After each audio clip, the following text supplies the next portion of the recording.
International news کی جانب روس کے صدر ولادیمیر پوٹن نے مغرب پر الزام عائد کیا ہے کہ وہ روس کو تقسیم کرنے اور وسیع ملک کو کمزور چھوٹی ریاستوں میں تبدیل کرنے کی کوشش کر رہا ہے۔ غیر ملکی خبر رساں ادارے کے مطابق روسی ٹی وی چینل کو دیے گئے اپنے حالیہ انٹرویو میں پوٹن نے دعویٰ کیا کہ امریکہ اور اس کے نیٹو اتحادی ہمیں اسٹریٹجک شکست دینا چاہتے ہیں اور اس کا مقصد ہمارے لوگوں کو تکلیف پہنچانا ہے۔ ان حالات میں ہم ان کی جوہری صلاحیتوں کو کیسے نظر انداز کر سکتے ہیں؟ روس کے صدر نے کہا کہ یہ مبینہ سازش سوویت یونین کے خاتمے کے بعد سے جاری ہے۔ مغرب یوکرین کے جرائم میں شریک ہے۔ فرانس کے صدر ایمانوئل میکرون روس اور یوکرین کی جنگ کے خاتمے کی کوشش کے لیے اپریل میں چین کا دورہ کریں گے۔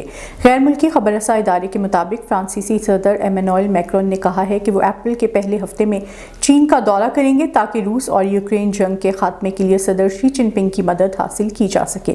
فرانسیسی صدر کا یہ بیان اس وقت سامنے آیا ہے جب چین نے 12 نکاتی پیپر شائع کیا ہے جس میں یوکرین میں جنگ بندی اور سال بھر سے جاری روس اور یوکرین کے تنازع کے خاتمے کے سیاسی تصفیہ کا مطالبہ کیا گیا تھا۔ فرانسیسی صدر نے کہا کہ روس اور یوکرین کے درمیان چین امن کوششوں میں مصروف ہے جو ایک اچھی چیز ہے، تاہم مکمل امن کے لیے روس کی جارحیت اور اس کی فوجوں کو واپسی ضروری ہے۔ سعودی عرب کی جانب سے یوکرین کو انسانی بنیادوں پر $40 کروڑ کی امداد فراہم کی جائے گی۔ سعودی میڈیا کے مطابق سعودی وزیر خارجہ شہزادہ فیصل بن فرحان نے یوکرین کے شہر کیف کا دورہ کر کے صورتحال کا جائزہ لیا۔ شہزادہ فیصل بن فرحان نے مفاہمت کی یادداشت پر دستخط بھی کیے۔ سعودی میڈیا کے مطابق وزیر خارجہ نے یوکرین کے صدر ولادیمیر زیلنسکی سے ان کی رہائش گاہ پر ملاقات کی۔